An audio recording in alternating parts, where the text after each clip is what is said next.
আসন্ন কিশোরগঞ্জের কটিয়াদী পৌরসভা নির্বাচনকে সামনে রেখে ১ নং ওয়ার্ডে জোরে সোরে প্রচার প্রচারণা ও গণসংযোগ চালিয়ে যাচ্ছেন কাউন্সিলর পদপ্রার্থী মোহাম্মদ রাসেল মিয়া।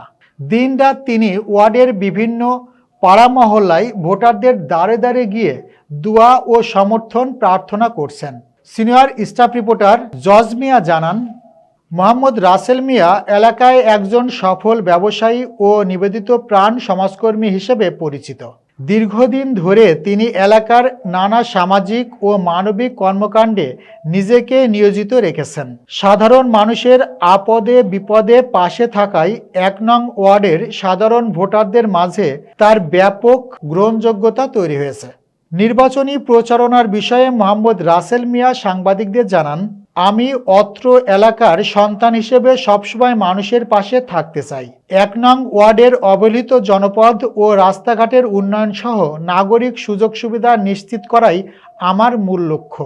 ভোটাররা যদি আমাকে নির্বাচিত করেন তবে আমি এই ওয়ার্ডকে একটি আদর্শ ও আধুনিক ওয়ার্ড হিসেবে গড়ে তুলব। বিশেষ করে মানুষের জীবনমান উন্নয়নে আমি অগ্রণী ভূমিকা পালন করব। এলাকার ভোটারদের সাথে কথা বলে জানা গেছে, রাসেল মিয়া সৎ ও কর্মঠ ব্যক্তি হিসেবে পরিচিত। তরুণ এই প্রার্থীকে নিয়ে সাধারণ মানুষের মধ্যে বেশ উৎসাহ উদ্দীপনা দেখা যাচ্ছে। কটিয়াদী পৌরসভা নির্বাচনে ১ নং ওয়ার্ডের কাউন্সিলর পদপ্রার্থী হিসেবে আপনাদের কাছে দোয়া ও সমর্থন ভালোবাসা চাই। কটিয়াদী ১ নং ওয়ার্ডের সন্তান হিসেবে আপনাদের দোয়া এবং সমর্থন ভালোবাসা চাই এবং কটিয়াদী বাস স্ট্যান্ড ব্যবসায়ী হিসেবে আপনাদের দোয়া চাই। সাধারণ মানুষ আপনাদের পাশে থাকতে চাই। আমি কোনো পদে নাই, কোনো দলে নাই, নেতাও না। আপনাদের ভোটে যদি পাস করতে পারি তাহলে আপনাদের উপকারে আসবো।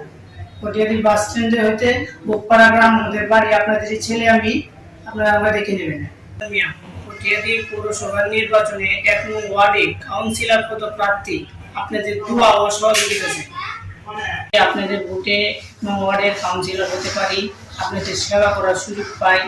আপনাদের ভোটে সেবা করার সুযোগ পাই রাস্তাঘাট এবং সাধারণ মানুষ। আমি একটা সাধারণ মানুষ হিসেবে যদি আপনাকে আমার ভোট দেন, আপনাদের কাজে আমি সহযোগিতা করি। আমি যদি আমাকে জনগণ নির্বাচিত করেন তাহলে আমি চেষ্টা করব পরিষ্কার করে দেওয়ার জন্য।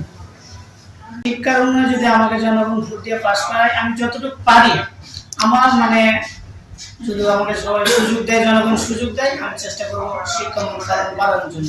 আমি যদি ১ নং ওয়ার্ডে নির্বাচিত হতে পারি, শিক্ষা উন্নয়নের জন্য পৌরসভার ফান্ড থেকে আমি চেষ্টা করবো ওদের পাশে দাঁড়ানোর জন্য।